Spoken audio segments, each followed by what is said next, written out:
Olha, com certeza um dos assuntos do momento é o Monjaro, né? Esse novo medicamento que está em todo lugar, na mídia, nas conversas. Ele promete resultados que parecem, assim, incríveis, mas como quase tudo na vida, a história completa é sempre um pouco mais complexa. Então vamos entender isso a fundo.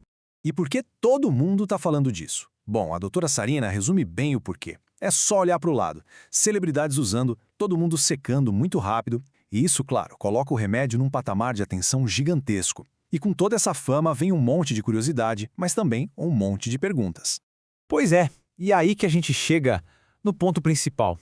A perda de peso é visível, é rápida, ok. Mas, e o preço que se paga por isso? E não é só do preço na farmácia que a gente está falando, né? É preciso olhar para os efeitos, para os riscos e, principalmente, para o que acontece lá na frente, a longo prazo. Para a gente organizar o raciocínio, separei nossa análise em 5 pontos. Primeiro, a gente vai entender direitinho o que é o Monjaro. Depois, vamos ver os efeitos comuns, aqueles que a maioria sente. Em seguida, os riscos mais sérios, mesmo que raros.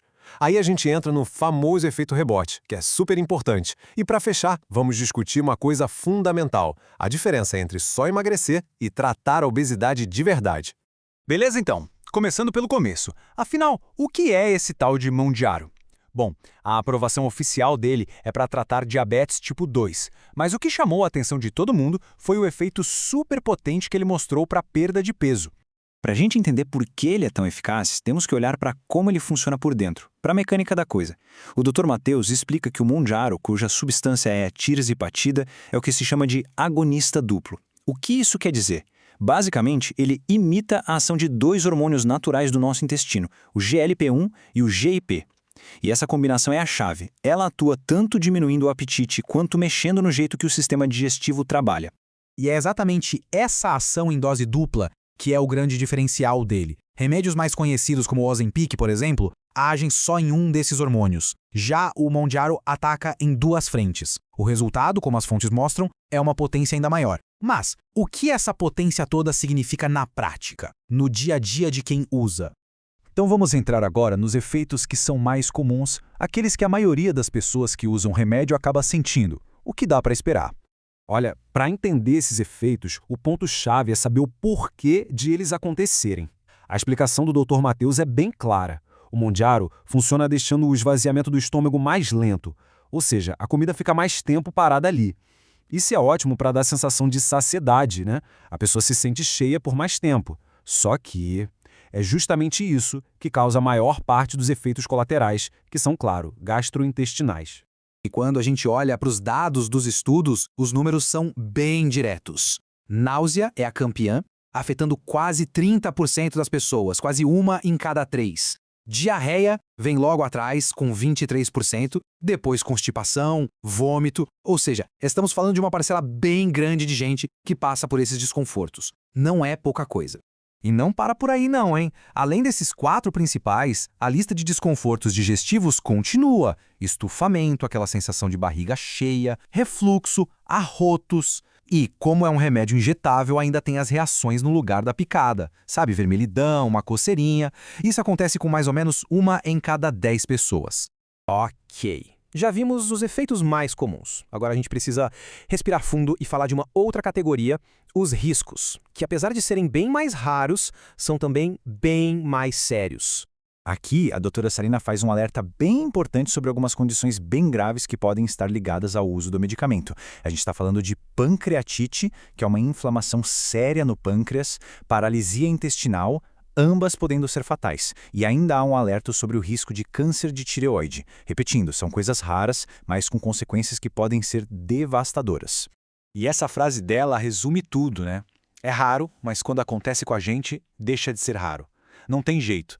A estatística de 1 em 1 milhão não quer dizer nada para aquela uma pessoa que foi sorteada. É um jeito muito direto de lembrar a gente da seriedade do que está em jogo. Bom, agora vamos para o nosso 4º ponto, que talvez seja uma das maiores dúvidas e preocupações de todo mundo. O que acontece depois que o tratamento acaba? Vamos falar do temido efeito rebote. E olha, a doutora Sarina usa uma frase bem de impacto para ilustrar isso. Não jogue suas roupas de gorda fora. Você irá precisar delas. É forte, né?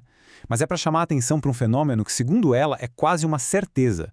A chance de que o peso perdido volte. Entender por que isso acontece é o ponto central aqui. Então, qual é a lógica por trás disso? A doutora Sarina descreve um ciclo que é quase matemático. Funciona assim: o remédio promove uma perda de peso muito rápida, só que não vai embora só gordura. Vai músculo junto. E aí é que está o problema. Menos músculo no corpo significa um metabolismo mais lento, mais devagar. Ok, aí a pessoa para de tomar o remédio. O que acontece? O apetite volta com tudo. Só que agora o corpo está queimando menos calorias do que antes. O resultado dessa conta, o peso volta. E muitas vezes a pessoa ganha até mais do que perdeu. E todo esse raciocínio sobre o rebote nos traz direto para o nosso último ponto, que talvez seja o mais importante de todos. A gente precisa entender a diferença gigantesca que existe entre só emagrecer e, de fato, tratar a obesidade. A analogia que a doutora Sarina usa para explicar isso é simplesmente perfeita. Pensa assim, emagrecer é como tomar um remédio para baixar a febre. Alivia os sintomas, certo? Mas não cura a infecção que está causando a febre. Já o tratamento da obesidade é como tomar o antibiótico, que vai lá na raiz do problema, na causa. Usar um remédio como o Mounjaro isoladamente, sem um tratamento completo, seria a mesma coisa que tomar um antitérmico e ficar esperando a pneumonia passar sozinha. Mas então, qual é a causa da obesidade? Bom, segundo a doutora Sarina, a raiz do problema é uma interação super complexa entre dois fatores, a mente e o metabolismo. Se o tratamento não olhar para esses dois pilares, para como a pessoa pensa a comida e para como o corpo dela funciona, qualquer resultado de emagrecimento, não importa o quão espetacular ele pareça, tem uma chance enorme de ser só temporário. E a gente termina então com essa reflexão. Não há dúvida de que medicamentos como o Mounjaro são ferramentas extremamente poderosas. A grande questão que fica depois de tudo que a gente conversou é: será que eles são a jornada inteira ou uma parte dela? Ou seja, são a solução final ou um auxílio muito potente que precisa estar dentro de uma estratégia muito maior, que cuida da mente, do metabolismo e do estilo de vida? A resposta, ao que tudo indica, está em encontrar esse equilíbrio.